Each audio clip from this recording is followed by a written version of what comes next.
అందరికీ నమస్కారం. ఒక్కోసారి మన దగ్గర చాలా తక్కువ ఉన్నప్పుడు ఇతరులకు సహాయం చేయడమనేది ఎంత కష్టమో కదా. ఈరోజు మనం తెలుసుకోబోయే కథ సరిగ్గా అలాంటిదే. ఒక తల్లి తన చివరి భోజనాన్ని పంచుకోవాల్సిన పరిస్థితి వస్తే ఏం చేసిందో విందాం. ఈ కథ మనందరినీ ఆలోచింపచేస్తుంది. సరే, ఒక విషయం ఆలోచిద్దాం. మనకు విపరీతమైన ఆకలిగా ఉందనుకోండి. మన చేతిలో ఉన్నది కూడా ఒకే ఒక్క రొట్టె ముక్క. సరిగ్గా అదే సమయానికి మనలాగే ఆకలితో ఉన్న ఇంకొకరొచ్చి అది నాతో పంచుకుంటావా అని అడిగితే మనమేం చేస్తాం? చాలా కష్టమైన ప్రశ్న కదూ. సరిగ్గా ఇలాంటి పరిస్థితినే ఎదుర్కొంది ఈ కథలోని ఒక తల్లి. చాలా చాలా ఏళ్ల క్రితం సారెప్తా అని ఒక ఊరుండేది. ఆ రోజుల్లో అక్కడ పరిస్థితి అస్సలు బాగోలేదు. ఎందుకంటే ఆకాశం నుంచి ఒక్క చుక్క వాన కూడా పడలేదు. ఆ ప్రాంతమంతా భయంకరమైన కరువు. పొలాలన్నీ ఎండిపోయాయి. తినడానికి ఒక్క గింజ దొరకడమే చాలా కష్టంగా ఉండేది. అదే ఊళ్ళో ఒక చిన్న ఇంట్లో ఒక అమ్మ తన కొడుకు ఉండేవాళ్లు. వాళ్ళిద్దరికీ ఒకరంటే ఒకరికి పంచప్రాణాలు. వాళ్ళింటి లోపలంతా ప్రేమగా వెచ్చగా ఉన్నా బయట ప్రపంచం మాత్రం కరువుతో చల్లగా చాలా భయంగా ఉండేది. రోజులు గడిచే కొద్దీ వాళ్ళింట్లో ఉన్న తిండి అంతా మెల్లిమెల్లిగా అయిపోసాగింది. చివరికి ఆ రోజు వచ్చేసింది. ఆ రోజు వాళ్ళు చేసుకోబోయేదే వాళ్ల చివరి భోజనం. అవును, కేవలం ఒక్క రొట్టె మాత్రమే. మరి ఆ తర్వాత తినడానికి వాళ్ల దగ్గర ఏమీ లేదు. ఆమె తన వంటగది అంతా వెతికింది. పిండిజాడి మూత తీసి చూస్తే అడుగున కేవలం గుప్పెడు పిండి మాత్రమే మిగిలి ఉంది. అంటే ఒక్క చిన్న రొట్టె చేయడానికి మాత్రమే సరిపోతుందన్నమాట. ఇక నూనె సీసాని చూస్తే అందులో కూడా అంతే, కొన్ని చివరి చుక్కల నూనె మాత్రమే.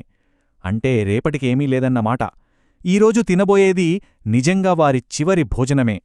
సరే, ఇక చెయ్యగలిగింది ఏమీ లేదు అనుకుంది. తన మనస్సులోనే ఒక ప్లాన్ వేసుకుంది. ముందుగా నిప్పుకోసం ఓ 2 పుల్లలు ఏర్కురావాలి. తర్వాత జాడీలో అడుగున ఉన్న ఆ కొద్దిపాటి పిండిని మొత్తం జాగ్రత్తగా తీసుకోవాలి. ఆ చివరి నూనె చుక్కల్ని కూడా అందులో వేసి ఒకే ఒక్క చిన్న రొట్టెను కాల్చాలి.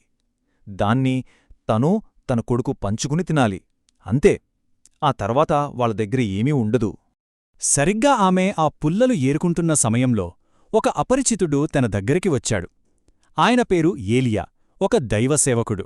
కాని ఆయన రాక వాళ్ల జీవితాన్నే మార్చేస్తుందని ఆ తల్లికి ఆ క్షణంలో తెలీదు కదా. ఏలియా ఆమెను చాలా దయగా చూస్తూ చాలా నెమ్మదిగా అడిగాడు, అమ్మా, దయచేసి నాకు తినడానికి కొంచెం రొట్టె ఇస్తావా అని. ఆ మాటలు వినగానే ఆమె గుండె ఆగినంత పనైంది. తన దగ్గర ఉన్నదే చివరి భోజనం, అలాంటిది ఈయన ఇలా అడుగుతున్నాడేంటి అని ఆశ్చర్యపోయింది. ఆమె గొంతు వణికింది, కళ్లలో నీళ్లు తిరిగాయి. చాలా బాధగా ఇలా చెప్పింది, అయ్యా, నా దగ్గర ఆ గుప్పెడు పిండి, ఆ కొన్ని నూనె చుక్కలు తప్ప ఇంకేమీ లేవు.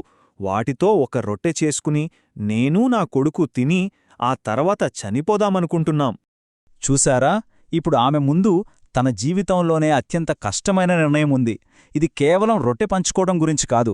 ఇది నమ్మకం, దయ, వీటికి సంబంధించిన ఒక పెద్ద పరీక్ష. తన కళ్ల ముందున్న కొడుకా, లేక అప్పుడే వచ్చిన అపరిచితుడు మాట, దేన్నెంచుకోవాలి? అప్పుడు ఏలియా ఆమెకు ధైర్యం చెప్పాడు, భయపడకు, ముందు నాకోసం ఒక చిన్న రొట్టె చేసి తీసుకురా. నువ్వలా చేస్తే దేవుడొక వాగ్దానం చేస్తున్నాడు. ఈ కరువుకాలం మొత్తం నీ పిండిజాడి అస్సలు ఖాళీ అవ్వదు, నీ నూనె పాత్రలో నూనె కూడా అస్సలు తగ్గదు అని చెప్పాడు. ఇది కేవలం మాట కాదు, ఒక గొప్ప వాగ్దానం. ఇక ఆమె మనస్సులో ఒక పెద్ద యుద్ధమే మొదలయింది. ఒకవైపు ఆకలితో ఉన్న తన కొడుకు, ఇంకోవైపు ఎవరో తెలియని ఒక వ్యక్తి ఇస్తున్న దేవుడి వాగ్దానం. కంటికి కనిపిస్తున్న నిజాన్ని నమ్మాలా, లేక చెవికి వినిపిస్తున్న మాటను నమ్మాలా? నిజంగా ఇంతకన్నా కష్టమైన నిర్ణయం మరొకటి ఉండదు. ఎంతగానో ఆలోచించిన తర్వాత ఆమె ఒక ధైర్యమైన నిర్ణయం తీసుకుంది. దయని ఎంచుకుంది. ఆ వాగ్దానాన్ని నమ్మింది. తన దగ్గర ఉన్న ఆ చివరి రొట్టెను ముందుగా ఏలియాకు ఇచ్చింది. గుర్తుంచుకోండి, అది కేవలం ఒక రొట్టె కాదు, అది ఆమె గొప్ప విశ్వాసానికి నిదర్శనం. ఆమె ఎప్పుడైతే తన చివరి ఆహారాన్ని పంచుకుందో సరిగ్గా ఆ క్షణంలోనే ఒక అద్భుతం మొదలైంది. ఆమె చూపిన ఆ చిన్న దయకు ఎవరూ ఊహించని ఒక గొప్ప ప్రతిఫలం దక్కింది. ఆ ఇంట్లో మళ్లీ ఆశ చిగురించింది. అదేంటో చూద్దాం రండి. తరువాత రోజు ఉదయం ఆమె చాలా టెన్షన్తో వంటగదిలోకి అడుగుపెట్టింది. మెల్లిగా పిండిజాడి వైపు చూసింది. నిన్న ఉన్న పిండి మొత్తం వాడేశాను గదా, ఇప్పుడది ఖచ్చితంగా ఖాళీగానే ఉంటుందనుకుంది మనసులో. కాని అక్కడ చూస్తే ఆశ్చర్యం!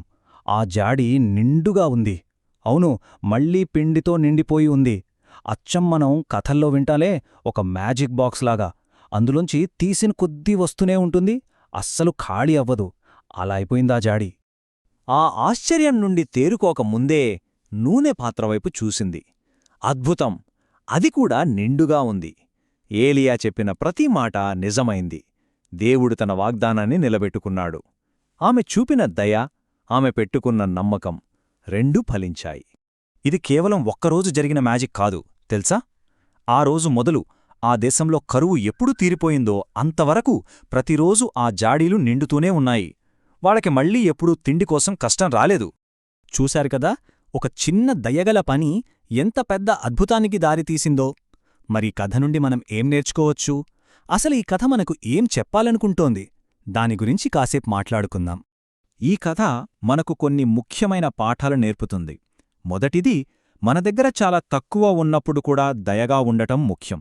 రెండవది, మనం పంచుకోవడం వల్ల కొన్నిసార్లు అద్భుతమైన, ఆశ్చర్యకరమైన విషయాలు జరుగుతాయి.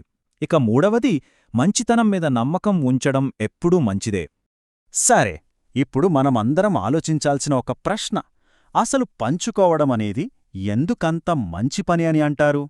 మన దగ్గర ఉన్నది ఎవరితోనైనా పంచుకున్నప్పుడు మనకు ఎలా అనిపిస్తుంది, వాళ్లకు ఎలా అనిపిస్తుంది? దీని గురించి ఒక్కసారి ఆలోచిద్దామా?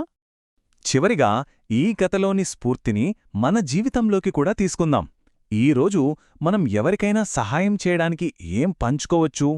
అది మన దగ్గరున్న చాక్లెట్ కావచ్చు, మన సమయం కావచ్చు, లేదా ఒక చిన్న నవ్వు కావచ్చు, లేదా అవసరంలో ఉన్న వాళ్లకు కాస్త సాయం చేయడం కావచ్చు. ఏదైనా సరే, పంచుకోవడంలో ఉండే ఆనందాన్ని మనం కూడా అనుభవిద్దాం.